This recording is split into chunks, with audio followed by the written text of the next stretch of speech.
Welcome students, class 8 এই ভিডিওটোলৈকে মই তোমালোক সকলোকে ওয়েলকাম জনাইছো। আজিৰ ভিডিওটোত আমি অনুশীলনী 12.1 কোৱেশ্চন নম্বৰ 8 সলভ কৰিম। গতিকে ভিডিওটো স্কিপ নকৰাকৈ প্ৰথমৰ পৰা শেষলৈ ভালদৰে মন দি চাবা। তোমালোকে সূচকৰ সৰল কৰা অংকখিনি ভালদৰে বুজিব পাৰিবা আৰু এক্সামত সলভ কৰিব পাৰিবা। ঠিক আছে, আমি কোৱেশ্চন নম্বৰ 8 লৈকে আহিছো। কোৱেশ্চন নম্বৰ 8 আমাক সৰল কৰিব দিছে। মই নাম্বাৰ 1 নম্বৰটো লৈছো। তো ইয়াতে কিছুমান সংখ্যা কি আছে, সূচকীয় ৰূপত আছে নে? 3 to the power -4, 2 square, 3 to the power -7 and 5 to the power -4. আনহাতে কিছুমান সংখ্যা হিচাপত আছে, দেখিছানে? 125 আৰু 100। গতিকে আমাৰ প্ৰথম কামটো কি হ'ব জানানে? এই সংখ্যাকেইটাক সূচকীয় ৰূপ বা এক্সপোনেনশিয়েল ফৰ্মলৈকে কনভাৰ্ট কৰা। ঠিক আছে, প্ৰথমতে মই ইয়াক সূত্ৰীকৰণৰ সহায়ত উৎপাদকত ভাঙি পেলাই ইয়াক মই সূচকীয় ৰূপলৈকে লৈ যাম। ঠিক আছে, তো মই 5 হৰণ কৰি দিওঁ। 5 2 10, এটা 2 ৰ'ব, 25 হ'ব। তো 5 5 গুণ 25, আকৌ 5 হৰণ কৰা, 5 5 গুণ 25। এতিয়া চোৱা 125 সমান কিমান পালো? 5 × 5 × 5, তাৰ মানে 5 কিউব। দ্যাট মিন্স যেহেতু 5টো 3বাৰ পূৰণ হৈছে, তো আমি কি লিখিম? সূচকটো 3 হ'ব। ইয়াকো মই 5 কৰিছো। 5 2 গুণ 10, 5 0 গুণ 0, আকৌ 5 কৰা, 5 4 গুণ 20, 2 কৰা, 2 2 গুণ 4।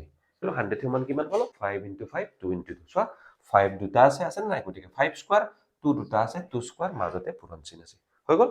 এতিয়া চোৱা 125ৰ কাৰণে মই লিখিম 5 cube into 3 to the power -4 into 2 square.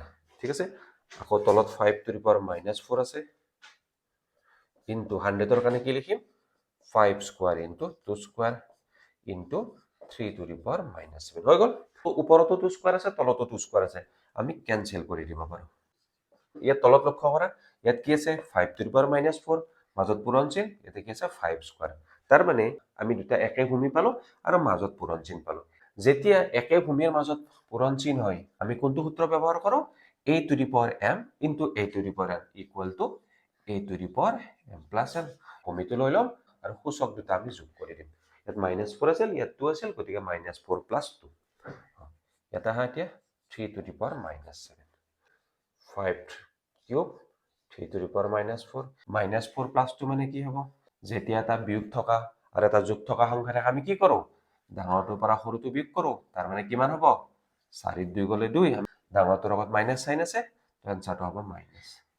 তো আমি এটা কি পাম? 5 to the power -2। এতিয়া ইয়াৰ পিছৰখিনি মই ওপৰৰ পৰা লিখিছো, তোমালোকে তলে তলে লিখিবা। এতিয়া আমি কি কৰিব পাৰো জানানে? 5 আৰু 3টো আমি সেপাৰেট কৰি লিখিব পাৰো। চাবা কেনেকে লিখে। যেতিয়া পূৰণত আমি এনেকে লিখিব পাৰো। এতিয়া চাবা, যদি দুটা আকৌ পূৰণ কৰি দিয়ে কি হ'ব? লব দুটা পূৰণ হ'ব আৰু হৰ দুটা পূৰণ হ'ব। গতিকে পূৰণ হৈ থাকিলে আমি সেপাৰেট কৰি দিব পাৰো। এতিয়া ভূমি 5 আছে না নাই? মাজত হৰণ চিন আছে। এতিয়া ভূমিটো কি আছে? দুটাতে 3 আছে, মাজত হৰণ চিন আছে। গতিকে কোনটো সূত্ৰ ব্যৱহাৰ হ'ব? আমাৰ a to the power m divided by a to the power n equal to a to the power m minus n। এই সূত্ৰটো আমি ব্যৱহাৰ কৰিম। এইটো তলে ওপৰে লিখিলেও হয় বা হৰণত লিখিলেও হয়। আমি ভূমিটো লৈ ল'ম। ইয়াৰ ভূমি কিমান আছে? 5 আছে। এইটো কি হ'ব? সূচক দুটা বিয়োগ কৰা হয়। তো প্ৰথম সূচকটো কি আছে? 3, বিয়োগ দিয়া। ইয়াতে কি আছে? বিয়োগ 2 হ'ল ইনটু, ইয়াত আহা, ইয়াত ভূমিটো 3 আছে, তো সূচকটো ওপৰত কি আছে? -4, আকৌ মাইনাছ দিয়া, তলতো কি আছে? -7। 3 লিখিলো, মাইনাছ, ইয়াতে চোৱা, ইয়াতে মাইনাছ, ইয়াতে minus, minus minus plus into, ইয়াতে চোৱা, -4 minus minus +7। 3 2 5, 5 to the power 5 into 3 to the power কিমান হ'ব? সো -4 + 7, এইটো মানে আছে 7 - 4, দ্যাট ইজ 3। তো আমি কিমান পালো? 3 কিউব। তো বুজি পাইছা নিশ্চয়? তো এতিয়া আমাৰ এনসাৰটো হ'ল 5 to the power 5 into 3 cube. 2 number কুৱেশ্যনটো লৈছো।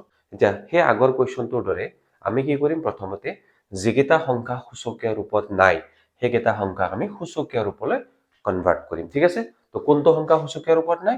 27। 3 9 গুণ 27, 3 3 গুণ 9। ঠিক আছে, 27 সমান কিমান হ'ল? 3 × 3 × 3, দ্যাট ইজ 3 কিউব। তাৰমানে 3টো 3বাৰ পূৰণ হৈছে, গতিকে আমি 3 কিউব লিখিম। হ'ল। কিন্তু ইয়াতে এটা কথা লক্ষ্য কৰিব লাগিব। চাবা, ইয়াতে যদি আমি ভালদৰে লক্ষ্য কৰো, কি দেখা পাওঁ যে ইয়াত 9টো আৰু 81টো দুটা কি হয়? মৌলিক উৎপাদক নহয়। তাৰ মানে 9ক আমি ভাঙিব পাৰো, 3 × 3, 3 পূৰণ 3, আৰু 81ক আমি ভাঙি দিলে কি হ'ব? 9 পূৰণ 9 বা 3 পূৰণ 3 পূৰণ 3 পূৰণ 3। কিন্তু সূচকৰ নিয়ম মতে যেতিয়া আমি কোনো এটা সংখ্যাক কি কৰো? সূচকীয় ৰূপলৈ লৈ যাওঁ, তেতিয়াহ'লে তাৰ ভূমিটো কি হ'ব লাগে সদায় মৌলিক সংখ্যা হ'ব লাগে বা মৌলিক উৎপাদক হ'ব লাগে অৰ্থাৎ 9 সমান আমি কি লিখিম আকৌ 3 স্কয়াৰ লিখিম 81 সমান কি লিখিম আমি 3 টু দি পাৱাৰ 4 লিখিম তো 9 ৰ জায়গাত মই কি লিখিলো 3 স্কয়াৰ লিখিলো অলৰেডি আৰু এটা তাত কি লাগি আছে সূচক লাগি আছে 81 ৰ কাৰণে মই কি লিখিম 3 টু দি পাৱাৰ 4 তো -2 কে তাত লাগি আছে ইনটু ইয়াত চোৱা কি আছে 3 টু দি পাৱাৰ -4 এতে কি আছে 3 টু দি পাৱাৰ 5 আছে 8 two the power m into 8 two the power n that is equal to 8 two the power m plus n তাৰ মানে যদি ভূমি দুটা একে থাকে মাজত পূৰণ চিহ্ন থাকে আমি সেই ভূমিটো লিখি লওঁ আৰু সূচক দুটা আমি কি কৰি দিওঁ যোগ কৰি দিওঁ ক্লিয়াৰ এতিয়া তোমালোকৰ সূচকৰ এইটো বিধি মনত আছে নিশ্চয় তো এই বিধি মতে কি হয় যেতিয়া এটা সংখ্যাৰ ওপৰত দুটা সূচক লাগি থাকে তেতিয়া আমি কি কৰো সেই সূচক দুটা পূৰণ কৰি দিয়া হয় ইয়াত চোৱাচোন কি আছে 3 স্কয়াৰৰ ওপৰত আমাৰ আৰু এটা কি লাগি আছে -3 আছে গতিকে আমি কি কৰিম ইহত দুটা আমি পূৰণ কৰিম না নাই 2 ইনটু -3 ঠিক তেনেকৈ এতে কি হ'ব 4 into -2 K hall that is 1 তাৰ মানে কিমান হ'ব 3 টু দি পাৱাৰ 1 ইনটু ইয়াত চাবা 2 3 গুণ কিমান 6 ইয়াতে প্লাস আছে ইয়াতে মাইনাস আছে প্লাস ইনটু মাইনাস মাইনাস আকৌ ইয়াতে হা 3 to the power 4 into twice কে কিমান হ'ব 8 কে হ'ব ইয়াতে প্লাস আছে ইয়াতে মাইনাস আছে গতিকে মাইনাস হ'ব ইনটু 3 টু দি পাৱাৰ 1 মই ইয়াৰ তলৰখিনি ইয়াৰ পৰা স্টাৰ্ট কৰিম আমি ওপৰত কি দেখা পাওঁ গোটেইকেইটাৰ সংখ্যাৰে কি আছে ভূমি কি আছে 3 আছে আৰু মাজত কি আছে পূৰণ চিহ্ন আছে গতিকে যদি আমাৰ একে ভূমি থাকে মাজত পূৰণ চিহ্ন থাকে আমি কি কৰো আমি ভূমিটো লিখিম আৰু গোটেইকেইটা সূচকক আমি প্লাস কৰি দিম টুৱাইস কে +3 +-6 ঠিক তেনেকৈ তলতো চোৱা ভূমি 3 আছে এটা সূচক 8 কে আছে যেটো মাজত পূৰণ চিহ্ন আছে সূচক এটা আমি যোগ কৰি দিম গতিকে আমি এটো পালো টুৱাইস কে এটা হ'ব +3 + m আছে -6 ইয়াত এইটোৱে থাকিব -8 কে +1 তো ইয়াত কিমান পাবা চোৱা 3 - 6 তো 6 - 3 মানে কি +3 এটা 3 - 6 মানে কি -3 তো 3 টু দি পাৱাৰ -8 কে +1 আকৌ চোৱা এই দুটাতে একে ভূমি আছে না নাই আৰু মাজত কি আছে হৰণ চিহ্ন আছে তাৰ মানে কোনটো সূত্ৰত পৰিলে a to the power m divided by a to the power n equal to a to the power m - n আমি ভূমিটো লিখিম লিখিলো ওপৰৰ সূচকটোৰ পৰা তলৰ সূচকটো বিয়োগ কৰি দিম টুৱাইস কে -3 -+ 8 কে হ'ব না নাই মাইনাস প্লাস -1 এই মাইনাসটোৰ ইহত দুটা পূৰণ কৰিছো -+8 কে -+ -1 নেক্সট স্টেপত চোৱা 2 + 8 কিমান হ'ব 10 কে -3 -1 দুটা বিয়োগ থকা সংখ্যা আছে গতিকে হেতক যোগ কৰি 3 * 4 আৰু চিহ্নটো বিয়োগ হ'ব -4 তো এইটো আমাৰ আনসাৰ এতিয়া কোৱেশ্চন নম্বৰ 3 লৈকে আহা এই ধৰণৰ অংক সমাধান কৰাৰ সময়ত আমি সাধাৰণতে দুটা নিয়ম মানি চলিব লাগে সেই নিয়ম দুটা যদি আমি মনত ৰাখি অংককেইটা কৰো তেতিয়া আমাৰ কাৰণে সুবিধা হয় ঠিক আছে যদি মই কোৱেশ্চনটো লৈকে চাও ইয়াত দেখা পাও যে ইয়াত যেটো 125 আছে হি কি সেই সংখ্যাটো সূচকীয় ৰূপত নাই গতিকে আমাৰ প্ৰথম কামটো কি হ'ব জানানে যেটো সংখ্যা সূচকীয় ৰূপত নাই তাক আমি সূচকীয় ৰূপলৈ পৰিৱৰ্তন কৰিব লাগে বা আমি ক'ব পাৰো যে ইংলিছত এক্সপোনেনশিয়াল ফৰ্মলৈকে আমি নিব লাগে ঠিক আছে হেতু আমাৰ প্ৰথম কাম ইয়াত যেটো ভূমি আছে 10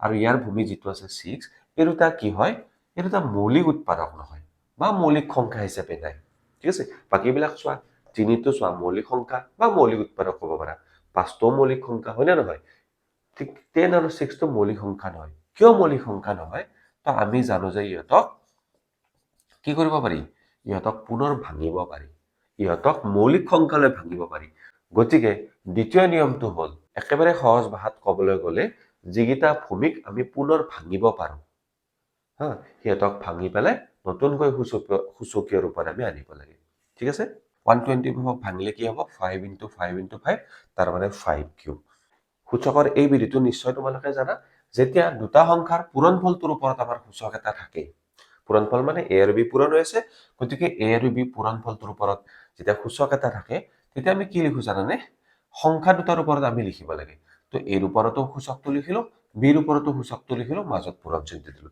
এতিয়া ওপৰৰ বিধিটো মতে ইয়াত চোৱা ইয়াত কি আছে 2 * 5 ওপৰত পাৱাৰটো -5 বা সূচকটো -5 আছে গতিকে কি হ'ব 2ৰ ওপৰতো -5 হ'ব 2ৰ ওপৰতো -5 হ'ব ইনটু 5ৰ ওপৰতো -5 হ'ব ঠিক আছে ইয়াতো চোৱা 2 × 3 হোল টু দি পাৱাৰ -5 তাৰমানে 2 আৰু 3ৰ পূৰণফলটোৰ ওপৰত সূচকটো আছে গতিকে 2ৰ ওপৰতো -5 পূৰণ 3ৰ ওপৰতো -5 আৰু ইয়াত আছে তোমাৰ 5 কিউব হ'ল 2 পাৱাৰ -5 ইনটু 3 পাৱাৰ -5 ঠিক আছে এইখিনি ইয়াতো 2 টু দি পাৱাৰ -5 আছে ইয়াতো 2 টু দি পাৱাৰ -5 আছে দুটা কেনসেল কৰি দিব পাৰি ইয়াতো 3 টু দি পাৱাৰ -5 আছে ইয়াতো আছে গতিকে দুটা কেনসেল কৰিব পাৰি ওপৰত আমাৰ হৈ গ'ল 5 টু দি পাৱাৰ -5 ইনটু তল 5 কিউব তলত আমাৰ হৈ গ'ল 5 টু দি পাৱাৰ -7 এইফালে লিখিছো হা লিখি পেলাই সূচক দুটা আমি যোগ কৰি দিব লাগে ঠিক আছে তো সূচক কি আছে -5 আছে আৰু 3 আছে গতিকে প্লাস কৰি দিলো তলত থাকিল আমাৰ -7 মই এনেকৈ কন্টিনিউ কৰি গৈ আছো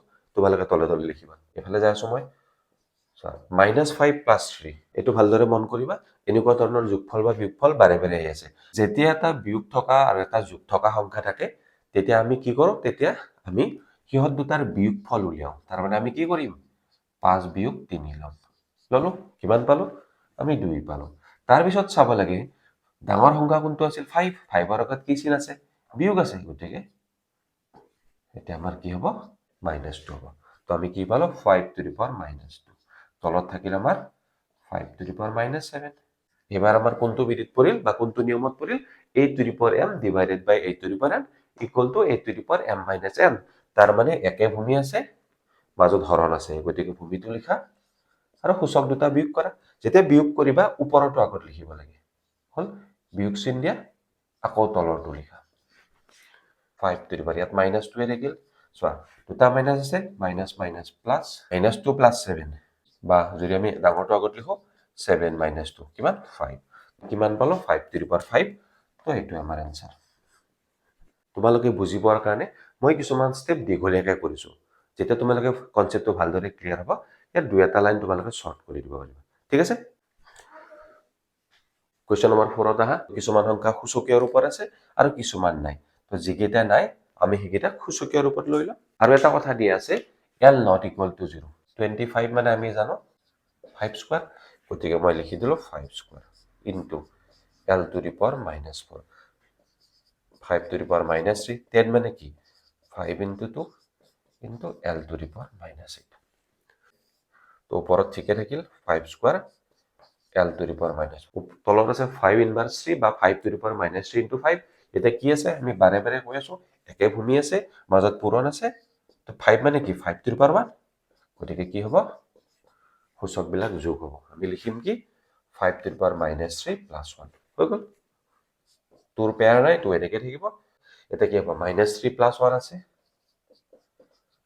যেতিয়া এটা বিয়োগ আৰু এটা যোগ থকা সংখ্যা থাকে আমি কি কৰো এটা বিয়োগ কৰো 3 ৰ গলে 2 3 ৰ লগত কি চিন আছে বিয়োগ চিন আছে গতিকে -2 তো আমি পালো 5 two the power -2 into 2 into l two the power -8 ইয়াৰ পিছৰ ষ্টেপ খিনি মই ইয়াৰ পৰা কৰিম তোমালোকে তলে তলে কৰি যাবা 5 আৰু l টো আমি সেপাৰেট কৰি লিখিম ঠিক আছে চাবা তো ইয়াতে থাকিল তোমাৰ 5 স্কয়াৰ তলত থাকিল 5 ইনভাৰ্স 2 হল তাৰ পিছত 2 আছে 2 টো তলত তাৰ মানে তোৰ ওপৰত কি লিখিবা 1 লিখিবা ইনটু l টো চোৱা -4 -8 ঠিক আছে তো এনেকৈ আমি আগতেও কৰিছো এনে পুৰণত আমি এনেকৈ সেপাৰেট কৰি লিখিব পাৰো ভূমি একে আছে না নাই মাজত এডাল কি আছে এডাল হৰণ চিন আছে ইয়াতো ভূমি একে আছে মাজত হৰণ চিন আছে গতিকে একে ভূমিৰ মাজত হৰণ চিন থাকিলে কোনটো সূত্ৰ ব্যৱহাৰ হয় আমি জানো তো ইয়াতে কি হ'ব a to the power m হৰণ a to the power n বা divided by a to the power n equal to a to the power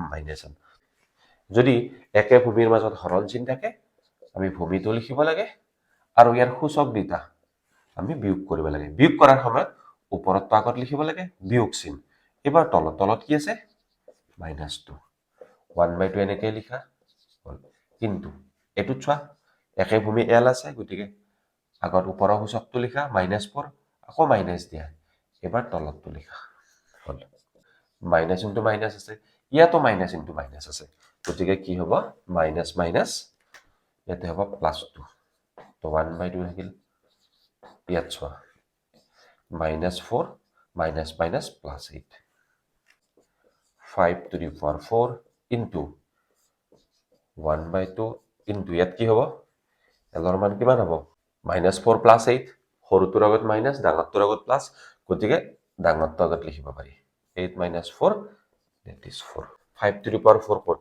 ওপৰৰ সংখ্যা l to the power 4 ওপৰৰ সংখ্যা 2 টো ক'ত তলৰ সংখ্যা হ'ল গতিকে এইটো হ'ব আমাৰ এনসাৰ আমি কোৱেশ্চন নম্বৰ 5 লৈকে আছো ইয়াতে আমাৰ চোৱা চাৰিটো সূচকীয় ৰূপত নাই গতিকে প্ৰথমতে আমি কি কৰিম চাৰিটো সূচকীয় ৰূপত ল'ম তাৰ পিছত 6 টো মৌলিক উৎপাদক হিচাপে নাই বা মৌলিক সংখ্যা হিচাপে নাই তো ইয়াক আমি মৌলিক উৎপাদকত প্ৰকাশ কৰি ল'ম তাৰ পিছত আৰু এটা ইয়াত মন কৰিব লগা কথা আছে চোৱা 2 to the power m + 2 into 3 to the power 2m - 1 এটোত কি আছে ইয়াত সূচক বিলাক যোগ হৈ আছে না নাই সূচক বিলাক যোগ বা বিয়োগ হৈ আছে ঠিক আছে তাৰ মানে আমাৰ কোনটো আছে এবাৰ a to the power m + n ৰ ফালটো আছে আমি কি লিখিব লাগিব তাক ভূমি হিচাপত লিখি পেলাই বেলেগ বেলেগকে লিখিব লাগিব যদি a to the power m + n থাকে আমি কি লিখিম a to the power m into a to the power n ঠিক আছে ইয়াতে সূচক কেইটা যোগ হৈ আছে গতিকে দুটাৰে ভূমি কি হ'ব 2 হ'ব তো এটা সূচক হ'ব m এটা হ'ব 2 হেতু মতে m + 2 আছে গতিকে 2 to the power m হ'ব into 2 স্কয়ার ইয়াতে কি হ'ব চাবা 2m into 3 to the power -n হ'ব কিয় যোগ হলে এনেকে থাকিব 2m + -n গতিকে 3 to the power 2m into 3 to the power -n 6 টো কি হ'ব 6 মানে হৈছে 2 into 3 ওপৰত n আছে হল ইয়াতো আকৌ চোৱা 6 মানে 2 into 3 ওপৰত m আছে লিখা 2 to the power n 4 মানে কি 2 square into 3 to the power m তো ইয়াত মন কৰিব লগা এটা কথা আছে 2m - n ইয়াক যদি আমি প্লাসত লিখো তেতিয়া কি হ'ব 2m + -n গতিকে ইয়াত যদি ভূমিটো 2 থাকে 2 to the power 2m into 2 to the power -n হ'ব এবাৰ চোৱা এতিয়া পূৰণফলটোৰ ওপৰত এটা সূচক থাকে সংখ্যা দুটাৰ ওপৰত সূচক দিব লাগে আৰু পূৰণ হিচাপে লিখিব লাগে তো কি হ'ব 2 power n হ'ব into 3 power n হ'ব হল তো ইয়াতো ঠিক তেনেকুৱা পূৰণফলটোৰ ওপৰত সূচক আছে গতিকে সংখ্যা দুটাৰ ওপৰত সূচক দিয়া মাজত পূৰণ দিয়া 2 power n 2 square into 3 power n হিলকে বুজি পাইছা এতিয়া ওপৰৰ তলে মিলাই চোৱা একে একে আছে কি আছে 2 স্কয়াৰ আছে ক্যান্সেল হৈ গল আৰু কিবা আছে নেকি 2 power m আছে 2 power m আছে ক্যান্সেল হৈ গল 2 to the power n 2 to the power n এটো ক্যান্সেল হৈ গল এতিয়া চোৱা ইয়াতে কি ৰল ইয়াতে তোমাৰ 3 to the power twice m into 3 to the power -n into 3 to the power n তলত ৰল 3 to the power m into 3 to the power m এতিয়া একে ভূমিৰ মাজত পূৰণ সূত্ৰটো ব্যৱহাৰ কৰিম ভূমি একে আছে মাজত পূৰণ আছে গতিকে সূচক বিলাক যোগ মই ইয়াত তলৰ স্টেপ কেইটা মই ইয়াতে লিখিম হা তো ওপৰত আছে আমাৰ 3 to the power twice m ইয়াতে দুটা একে ভূমি আছে না 3 আৰু 3 গতিকে লিখিলো মাজত পূৰণ আছে গতিকে সূচক কেইটা যোগ হ'ব -n + n তলত কি থাকিল একে ভূমি আছে গতিকে m + m হল বুজি পাইছা হিনলৈকে হল 3 to the power twice m + n - n আছে কি থাকিব 0 থাকিব তলত থাকিব 3 to the power twice m হলে নাই ওপৰতো এতিয়া চোৱা ওপৰতো 3 to the power twice m তলতো আছে অংকটোত থাকিল আমাৰ 3 to the power 0 তাৰ মানে কি 1 তো আমি জানো কি হয় a to the power 0 বা a to the power not equal to 1 গতিকে 3 to the power 0 equal to 1 তাৰ মানে যদি কোনোবা ভূমিৰ ওপৰত 0 থাকে আনসাৰটো 1 হয় বুজিছে নিশ্চয় বুজি পাইছা হিনলৈকে